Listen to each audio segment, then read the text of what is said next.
કેમ છો વિદ્યાર્થી મિત્રો? મને આશા છે કે તમે બધા કુશળ હશો, તમારી તબિયત સારી હશે. એક દાખલો છે જે મારા મતે મહત્વનો છે, અને જો એ દાખલો તમે એક વખત ગણી લો તો પરીક્ષામાં ફાયદો થઈ શકે એમ છે. તો દાખલો ઘનફળ અને પૃષ્ઠફળમાંથી છે, જે છે એક લંબઘન ખોખાનું માપનું પ્રમાણ 6:4:3 છે. તે ખોખાની કુલ સપાટીને સફેદ કાગળથી શણગારવાનો ભાવ ₹2 પ્રતિ સેન્ટીમીટરનો વર્ગ છે, જ્યારે રંગીન કાગળથી શણગારવાનો ભાવ ₹2.5 પર સેન્ટીમીટરનો વર્ગ છે. જો સફેદ કાગળના બદલે રંગીન કાગળથી શણગારવામાં ₹1350નો ખર્ચ વધુ થતો હોય તો આપેલ ખોખાનું માપ શોધો. દાખલો ખાસો સરળ છે અને મજા આવે એવો પણ છે. તો અહીંયા સૌથી પહેલાં આપણે આકૃતિથી શરૂઆત કરીશું, જેના કારણે આપણને સરળતાથી દાખલો સમજાઈ જાય. તો આપણે એક લંબઘન બનાવી દઈએ છીએ.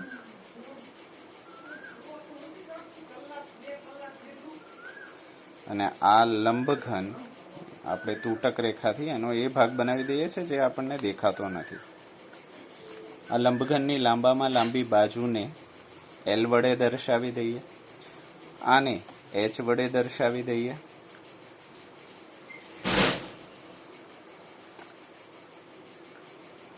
અને પહોળાઈને B વડે દર્શાવી દઈએ. તો આપણી પાસે સરસ મજાનું લંબઘન ખોખું તૈયાર થઈ ગયું છે. હવે અહીંયા લંબઘન ખોખાના માપ નથી આપ્યા, પરંતુ માપના ગુણોત્તર આપ્યા છે.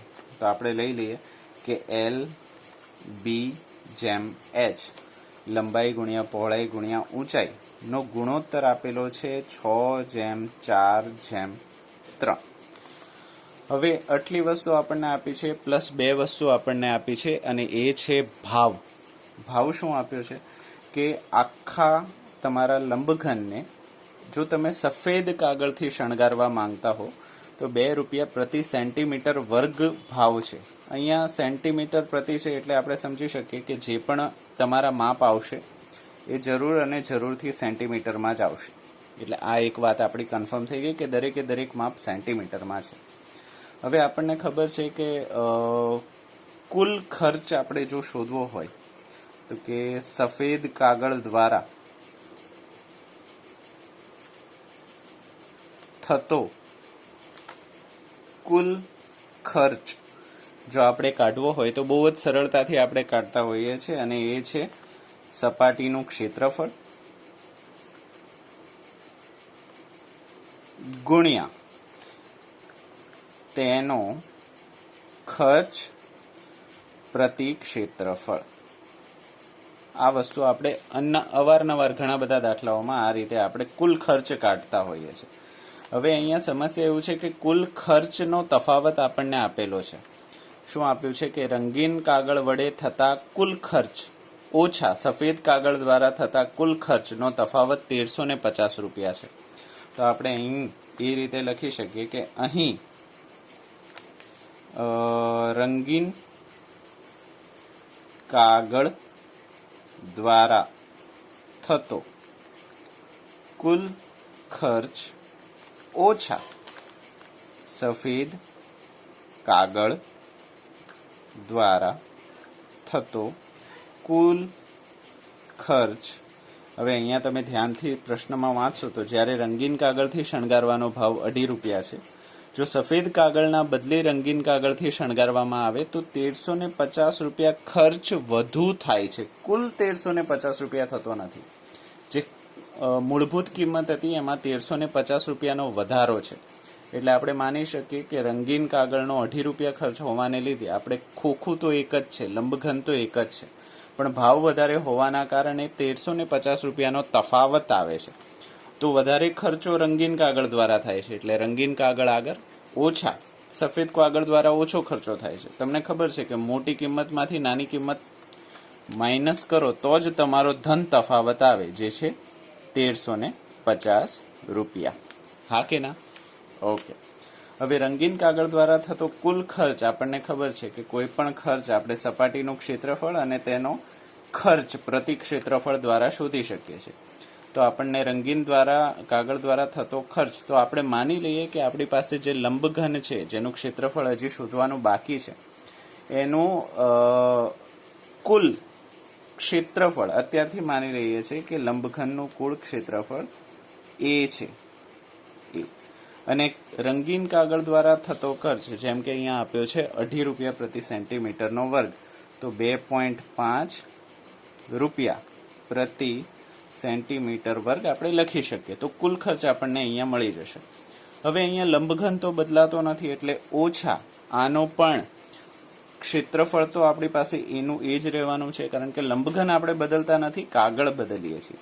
તો અહીંયા પણ એ હું લખીશ ગુણ્યા સફેદ કાગળ દ્વારા ખર્ચ થાય છે 2 રૂપિયા પ્રતિ સેન્ટીમીટર સ્ક્વેર પ્રતિ સેન્ટીમીટરનો વર્ગ બરાબર 1350. બંને બાજુ ધ્યાનથી જોશો તો એ અને એ સામાન્ય છે અને તમે બહાર કાઢી શકો છો. તો એ ગુણ્યા અહીંયા વધશે 2.5 રૂપિયા ઓછા 2 રૂપિયા. અહીંયા એકમ સમાન છે એટલે હું બંનેને સામાન્ય રૂપિયા પ્રતિ સેન્ટીમીટરનો વર્ગ લખી દઉં છું અને 1350 કરી નાખું છું. હવે એ 2.5 માંથી 2 રૂપિયા જશે એટલે 0.5 રૂપિયા પ્રતિ સેન્ટીમીટરનો વર્ગ બરાબર 1350 રૂપિયા. અહીંયા રૂપિયા તમે એકમ લખતા જશો તો એકમમાં ભૂલ પડશે નહીં. હવે બંને બાજુ રૂપિયા રૂપિયા એકમ સામાન્ય છે તો આપણે બંનેને આપણે ઉડાડી શકીએ છીએ, છેદ કાપી શકીએ છીએ. અને આ સેન્ટીમીટરનો વર્ગ છેદમાં છે, જમણી બાજુ જશે તો અંશમાં જતો રહેશે. તો એ બરાબર થઈ જાય છે એ બરાબર, હવે આ 0.5 છે એને પણ હું ભાગાકારમાં લઈ જાઉં છું. તો 1350 ભાગ્યા 0.5 સેન્ટીમીટરનો વર્ગ. હવે તમને ખબર છે કે અડધાથી ભાગાકાર કરો તો કિંમત ડબલ થઈ જાય, કારણ કે 0.5 ને આપણે બીજી ભાષામાં 1/2 જ લખીએ છીએ. હવે જો આ 1/2 હોય તો 1350 ભાગ્યા 1/2, છેદનો છેદ જતો રહેશે અંશમાં, જેથી અહીંયા થઈ જશે 1350 ગુણ્યા 2 સેન્ટીમીટરનો વર્ગ.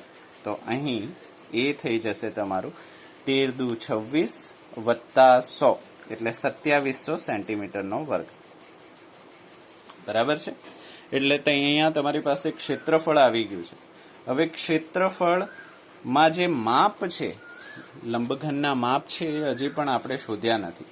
તો જો લંબઘનના માપ આપણે શોધવા હોય તો આપણને ખબર છે કે લંબઘનના ક્ષેત્રફળ માટે આપણે જોઈએ છે કે અહીંયા 6 સપાટી છે, 1 2 3 4 ઉપર નીચે ટોટલ 6, ઉપર નીચે ડાબુ જમણું આગળ પાછળ 6 સપાટી છે.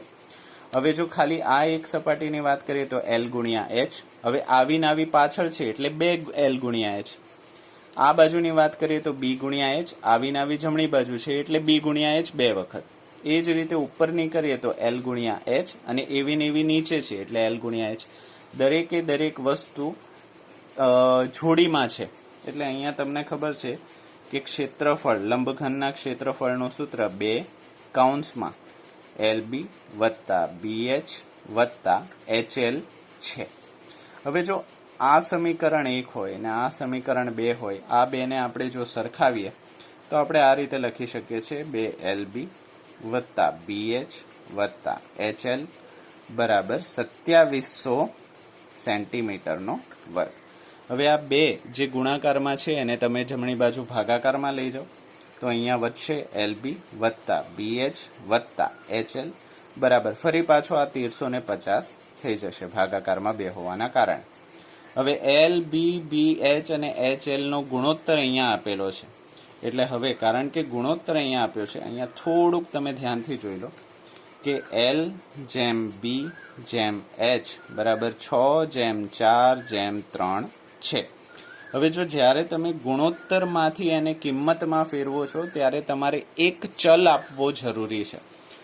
તો હું શું કહેવા માંગુ છું કે L જે અહીંયા 6 ના ગુણોત્તરમાં છે એને તમે 6 અને કોઈ પણ એક ચલ લઈ લો ABCD માંથી એટલે x લઈ લો તો આની કિંમત 6x થશે.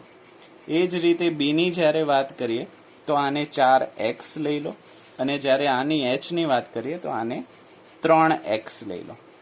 આ x લેવાનો મતલબ શું છે? કારણ કે ગુણોત્તર સમાન હોવાથી કિંમતોમાં પણ ગુણાકાર થઈને વધી જાય.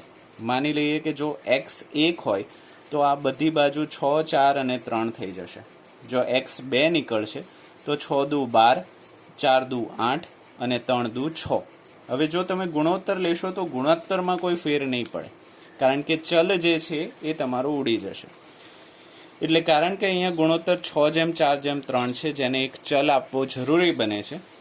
તેથી અહીંયા આપણે L અને B છે તો 6x અને 4x, તો અહીંયા આપણે લખીશું 6x 4x વત્તા B અને H 4 અને 3, તો 4x અને 3x.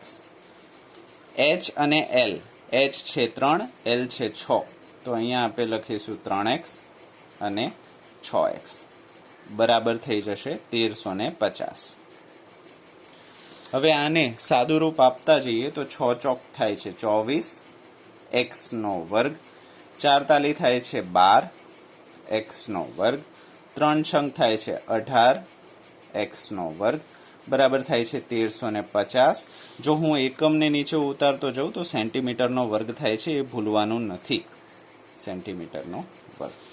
તો અહીંયા 24 વત્તા 12 થાય છે 36, 36 ને 10 46, 46 ને 8 થાય છે 54, x². તો અહીંયા આપણે સાદું રૂપ આપીએ અને તો 54 x² બરાબર આપણું થાય છે 1350. 1350 સેન્ટીમીટરનો વર્ગ. હવે આપણે જે 54 ગુણાકાર છે એને તમે ભાગાકારમાં લઈ લો, તો x² બરાબર 1350 ભાગ્યા 54 સેન્ટીમીટરનો વર્ગ. અહીંયા 27 દુ 54 થઈ જશે અને અહીંયા 625 થઈ જશે. નહીં, 625 નહીં થાય, 2 14 અને 2 5 10, 675 થઈ જશે. 675 અને 27 હજી તમે કરો તો 3 થી શક્ય બને છે, તો આને 3 9 27 કરી નાખો અને આને કાઢી નાખીએ તો 3 દુ 6, ફરીથી 3 દુ 6 અને 15 વજે છે 3 5 15. હજી પણ કદાચ 3 3 થી ફરીવાર સંભવ બને છે, તો 3 તારી 9 અને આને આપણે કરીશું 3 સત્તા 21 અને 3 5 15. 21, 3 5 15 હજી પણ સંભવ બને છે. 3 દુ 6 અને 1 5 અને 3 5 15. તો અહીંયા છેલ્લે x² બરાબર 25 સેન્ટીમીટરનો વર્ગ આ રીતનું કંઈક આવે છે. હવે જો આપણે બંને બાજુથી વર્ગ કાઢવો હોય તો વર્ગમૂળ બંને બાજુ લેવું પડે, તો અહીંયા થશે x² બરાબર અહીંયા થશે 25 સેન્ટીમીટરનો વર્ગ. આખામાં લખજો. અહીંયા વર્ગ અને વર્ગમૂળ જે છે એ ઉડી જવાનું છે અને 25નું વર્ગમૂળ 5 થાય છે, તો x બરાબર થશે 5. સેન્ટીમીટરનો વર્ગ અને વર્ગમૂળ નીકળી જશે એટલે થઈ જશે સેન્ટીમીટર. તો અહીં તમે અટકી નહીં જતા કે ભાઈ આ x આવી ગયો એટલે આપણું કામ પૂરું થઈ ગયું. આ આપણને ચલ મળ્યો છે જે દરેક બાજુના સાથે ગુણાશે. તો હવે કારણ કે આપણને ખબર છે કે લંબાઈ 6x છે, તેથી લંબાઈ કૌંસમાં L બરાબર 6x હોવાથી 6 ગુણ્યા 5 એટલે 30 સેન્ટીમીટર થશે. તે જ રીતે પહોળાઈ B બરાબર 4x છે.